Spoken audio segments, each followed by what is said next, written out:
कि झारखंड के में किस तरीके से सारे के सारे टेंडर्स एक ही परिवार को और एक ही मुस्लिम परिवार को दिया गया, और इससे यह साबित हो जाएगा कि वह स्वास्थ्य कल्याण मंत्री नहीं बल्कि सचमुच में केवल एक अंसारी कल्याण मंत्री के रूप में यहां पर काम कर रहे हैं। इस प्रेस वार्ता को 3 पार्ट में करते हैं। पहले मैं बताऊंगा कि स्वास्थ्य विभाग में हेराफेरी कहां हुई है, घोटाला कहां हुआ है, घपला कहां हुआ है। सेकेंड, क्यों हमारा उसमें ऑब्जेक्शन है, क्यों वो काम इलीगल है, और तीसरे में हमारी मांग क्या। तो जब से यह सरकार बनी है तब से बार बार स्वास्थ्य विभाग को लेकर के कोई ना कोई रिपोर्ट हमारे सामने आ रही है। कभी सीएजी रिपोर्ट, कभी हाईकोर्ट का ऑब्जर्वेशन, कभी मीडिया रिपोर्ट, और स्वास्थ्य विभाग में क्या चल रहा है ये बताने की जरूरत जो है वो नहीं है। इसको लेकर के भारतीय जनता पार्टी ने दिल्ली में भी राष्ट्रीय पटल पर भी एक प्रेस कॉन्फ्रेंस किया हुआ है। जब भी हम कुछ यहाँ पर डिमांड करते हैं, हम डिमांड करते हैं डॉक्टर्स की, नर्सेस की, फोर्थ ग्रेड एम्प्लॉयज की, मेडिकल इक्विपमेंट्स की। जवाब आता है RIMS to RIMS to RIMS to. और कल भी इरफान अंसारी जी ने खामोखा रिम्स टू का वीडियो डाल करके बीजेपी को फिर से टारगेट किया, इसीलिए उनको एक्सपोज करना बहुत ज्यादा जरूरी है। खैर, पिछले 1 साल में झारखंड में स्वास्थ्य विभाग में कई सारे टेंडर्स निकलते आए, और यह टेंडर खास करके सिविल सर्जन्स निकालते हैं अलग अलग जिलों से। और हमने ऐसे 11 टेंडर्स को चिन्हित किया है, क्योंकि 11 का ही अभी पब्लिक डोमेन में सारी जानकारी मौजूद है, इसलिए हमने 11 को चिन्हित किया है।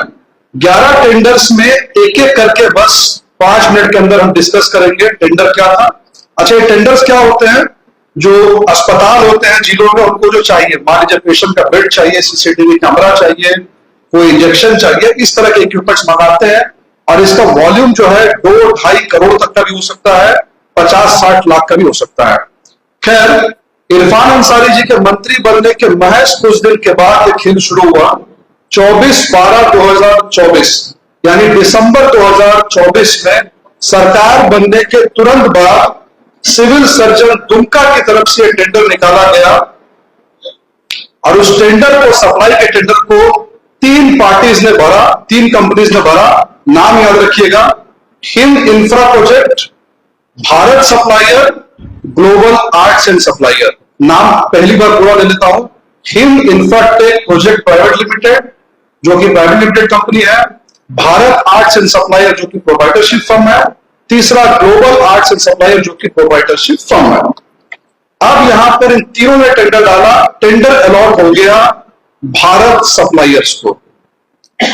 उसके बाद फिर सिर्फ 4 दिन के बाद रांची से टेंडर निकलता है सिविल सर्जन, और वापस से यही 3 कंपनीज पार्टिसिपेट करती है, हिंद इंफ्रा, भारत सप्लायर और ग्लोबल सप्लायर। इस बार टेंडर मिलता है ग्लोबल सप्लायर को। फिर सिर्फ 5 दिन के बाद यानी जनवरी के महीने में इरफान अंसारी जी का जो जिला है जामताड़ा, वहां से टेंडर निकलता है, वापस से वही 3 कंपनीज पार्टिसिपेट करती है, Hind infra, Bharat supplier, global supplier. पर इस बार एक चौथी कंपनी पिक्चर में आ जाती है, एमएच ब्रदर्स एंड कंपनी। इसको सीधा डिस्क्वालीफाई कर दिया जाता है। यानी इन 3 कंपनीज के अलावा जिसने भी डाला उसको सीधा डिस्क्वालीफाई किया गया, और वापस से टेंडर गया, हिंद इंफ्रा को यह टेंडर मिल गया। चौथा टेंडर फिर से कुछ दिन के बाद, यानी गैप जो है केवल 5-6 दिन का गैप से फिर से टेंडर आता है, और इस बार वापस से सेम सामान खरीदने के लिए जामताड़ा से वापस से टेंडर निकलता है। यानी कि टेंडर निकला, लेकिन 5 दिन बाद वापस से वही टेंडर। इस बार फिर से वही 3 कंपनीज पार्टिसिपेट कर रही है, Hind infra, Bharat supplier, global supplier. चौथी company first object industries private limited, सीधा इसको डिस्क्वालीफाई कर दिया गया, वापस से वही 3 कंपनीज क्वालिफाइड, टेंडर जो मिल गया हिंद इंफ्रा को। उसके बाद फिर बोकारो सिविल सर्जन वापस से टेंडर निकालते हैं, और वही 3 कंपनीज यहां पर Hind infra, global supplier, Bharat supplier, tender चला गया हिंद इंफ्रा। टेंडर नंबर 6 वापस से सिविल सर्जन बोकारो। पता नहीं सिविल सर्जन बोकारो को कितने सप्लाईज की जरूरत है कि हर 4 दिन के बाद में उनको इक्विपमेंट्स की जरूरत होती है। खैर, अब यहां पर 4 कंपनीज ने अप्लाई किया, पर उन 3 कंपनीज के अलावा जो 2 कंपनी बच गई, नैन्सी सर्विसेज और वेबरॉल्ट नेट, इनको फिर से डिस्क्वालीफाई कर दिया। यानी यहां पर भी वही 3 कंपनीज, टेंडर किसको मिलेगा? इस बार एमएस ग्लोबल को टेंडर मिल जाता है। टेंडर नंबर 7 फिर से सिविल सर्जन बोकारो। इस बार फिर से लोग डालते हैं और वही 4 कंपनीज में से 2 को, नैन्सी को, वेबरॉल्ट को डिस्क्वालीफाई कर दिया जाता है और टेंडर चला जाता है ग्लोबल सप्लायर को। टेंडर नंबर 8 इस बार निकलता है, दुमका के सिविल सर्जन निकालते हैं इसको। Same 3 company, Hind infra, Bharat supplier, global supplier, tender किसको मिलेगा? हिंद इंफ्रा को टेंडर जो वो मिल गया। टेंडर नंबर 9, अब यहां पर 4 कंपनी टेंडर अप्लाई कर रही है, पर फिर से 4th कंपनी को डिस्क्वालीफाई करके वही 3 कंपनी क्वालिफाई हो गई। Hind infra, Bharat arts, global supplier, tender किसको मिल गया? हिंद इंफ्रा को टेंडर जो वो मिल गया। टेंडर नंबर 10 ये निकला है civil surgeon Seraikela Kharsawan.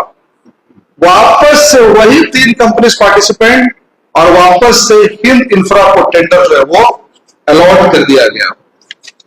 Last 11 number tender civil surgeon Jamtara, वही 3 company applicant, Hind infra, Bharat supplier, global supplier, tender मिल गया हिंद इंफ्रा प्रोजेक्ट को। यानी बार बार वही 3 कंपनी टेक्निकली क्वालिफाइड और उसी में से एक को टेंडर। अब आपके मन में सवाल आ रहा होगा कि इसमें लीगल गलत कहां है? अगर 3 कंपनीज डाल रही है तो मिले 3 कंपनीज में से एक को, इसमें लीगल है। मैं क्या लीगल गलत है ये मैं भी आपको बता रहा हूं। इस 3 कंपनी का मैंने इन्वेस्टिगेशन किया, यानी पहला हिंद इंफ्रा, दूसरा भारत सप्लायर, तीसरा ग्लोबल सप्लायर।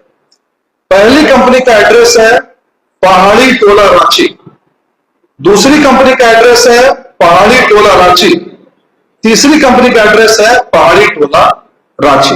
यानी एक ही घर से तीनों कंपनी चल रही है। अब इन तीनों कंपनीज के मालिक कौन है? पहला, हिंद इंफ्रा के 2 डायरेक्टर हैं, Khwaja Abdul Gudir Ahmad Bhat. Second director Khwaja Mohsin Ahmad. Second जो कंपनी है भारत इंफ्रा, इसके डायरेक्टर है ख्वाजा मोहसिन अहमद।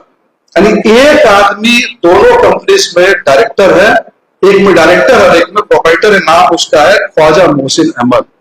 तीसरी कंपनी जो है वो है ख्वाजा फरहान अहमद भट्ट। यानी एक परिवार, एक ही आदमी, एक ही रांची के मुस्लिम परिवार को ये 11 के 11 टेंडर जो है वो दिए गए, अलॉट किए गए। इनका वॉल्यूम 10-15 करोड़ के आसपास का है। और मैं और टेक्निकलिटी ऐड कर देता हूं, clause number 29 government of India का, जो कि 1 बिडर पर बिडर कहता है, मैं बस इसको पढ़ता हूं। A bidder shall submit only one bid in a particular bidding process.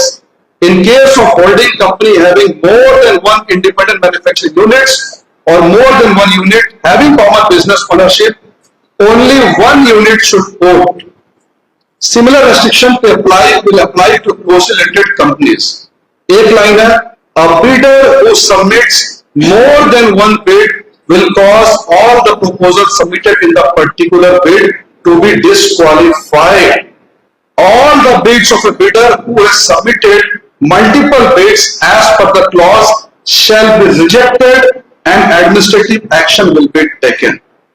यानी एक आदमी अगर 2 कंपनी बनाए तो कायदे से उस दोनों कंपनी के टेंडर को आपको डिस्क्वालीफाई कर देना है। लेकिन यहां इरफान अंसारी जी के मंत्रालय ने डिस्क्वालीफाई तो दूर की बात है, उनको क्वालिफाई किया, बार बार क्वालिफाई किया, 11 जिलों से क्वालिफाई किया और सिर्फ क्वालिफाई नहीं किया, टेंडर उस कंपनी को अलॉट किया। यानी ये अपने आप में बहुत बड़ा जीता जाता स्कैम है। और बार बार हम इस बात को कह रहे हैं कि इस व्यक्ति को रिम्स 2 में सिर्फ इसलिए इंटरेस्ट है क्योंकि रिम्स 2 बनाने में कमीशन का जो खेल चलेगा उसमें मोटा आना है, और ये बात साबित हो गई। और मैं एक और पॉइंट यहां पर ऐड कर दूं, रिम्स के डायरेक्टर ने हाईकोर्ट में कहा कि जब भी कोई सप्लाई का डिमांड हम मंत्री जी के पास में भेजते हैं तो उसको साइन करने में 2-2 महीने लगाते हैं। यानी 2 महीने तक मंत्री जी ढूंढते रहते हैं कि किस सप्लायर को टेंडर मिलेगा। हमें इस टेंडर में इस परिवार को और इरफान अंसारी जी के जो बीच का कनेक्शन है उसका नाम भी मालूम है, कहां कब मीटिंग हुई ये भी मालूम है। खैर उसको पब्लिक डोमेन में नहीं रखेंगे। हमारी डिमांड ये है कि 11 के 11 टेंडर जो है वो कैंसिल किए जाए, इनका अर्नेस्ट मनी जो है वो लिया जाए और इस भट्ट परिवार का रांची का इरफान अंसारी जी से और अल्पसंख्यक आयोग जो झारखंड में चल रहा है इनसे क्या कनेक्शन है और क्या वजह है कि इरफान अंसारी जी केवल और केवल एक ही कौम पर मेहरबान है और क्या वजह है कि कोई भी हिंदू कॉन्ट्रैक्टर अगर इस डिपार्टमेंट में टेंडर डाल रहा है तो उसको डिस्क्वालीफाई करके केवल इनको ही टेंडर जो है वो दिया जा रहा है। क्योंकि मुझे ये पेपर देने वाला व्यक्ति एक हिंदू ही कॉन्ट्रैक्टर है जो इरफान अंसारी के इस रवैये से पूरी तरह से त्रस्त है। बार बार उसको डिस्क्वालीफाई किया जाता है जबकि टेक्निकली क्वालिफाइड होता है और हम यहां सरकार से डिमांड करते हैं उच्च स्तरीय जांच हो, कैसे 11 के 11 टेंडर एक ही व्यक्ति को मिल गया जबकि वो टेक्निकली डिस्क्वालीफाई होना चाहिए। Thank you. कोई सवाल है तो ये चाहे तो ये तो मैं आपको पीडीएफ दे दूंगा और ये चाहे तो आप क्लिक ले सकते हैं। तीनों कंपनीज का नाम है इसमें, तीनों कंपनी का एड्रेस पहाड़ी टोला रांची और कैसे तीनों के डायरेक्टर्स ऑनर जो है वो सेम व्यक्ति है। ये टोटल लगभग 15 करोड़ का अलॉट हो चुका है, पैसा निकल चुका है, इसलिए हमारे पास आ गया ये। और 11 के अलावा और भी कई टेंडर्स हैं जो इनको अलॉट होने के प्रोसेस में है। हो सकता है कि हमारे प्रेस कॉन्फ्रेंस के बाद चीजें बंद हो जाए, लेकिन अभी तक जो मैंने प्रोड्यूस किया है ये डन है, मतलब ये पैसा निकल चुका है, सब कुछ हो चुका है, इसलिए मैंने इसमें एविडेंस प्रोड्यूस किया।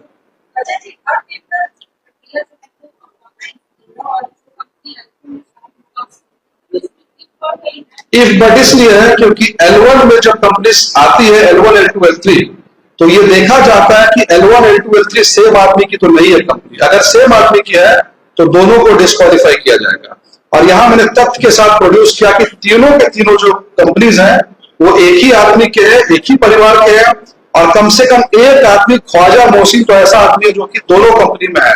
यानी डिपार्टमेंट ने इनको ऐसा नहीं कि चेक नहीं किया, डिपार्टमेंट काम है सारी कंपनीज का डिटेल चेक। अगर मैं चेक कर सकता हूं तो डिपार्टमेंट का कोई भी आदमी उसको चेक जो है वो कर सकता है। चेक नहीं करना एक इम्प्लिसिट सपोर्ट है कि आप डालिए, आपको टेंडर जो मिलने वाला है। और अगर इन तीनों कंपनीज के रेट्स को आप देखेंगे तो उनमें डिफरेंस आ रहा है 110 रुपए, 115 रुपए, ऐसे जैसे कि घर में बैठ करके इसको जो है बनाया गया। कायदे से ये 11 के 11 कैंसिल होने चाहिए क्योंकि जब भी दो सेम आदमी अप्लाई करेगा so that is liable to be rejected as per जैम लॉस।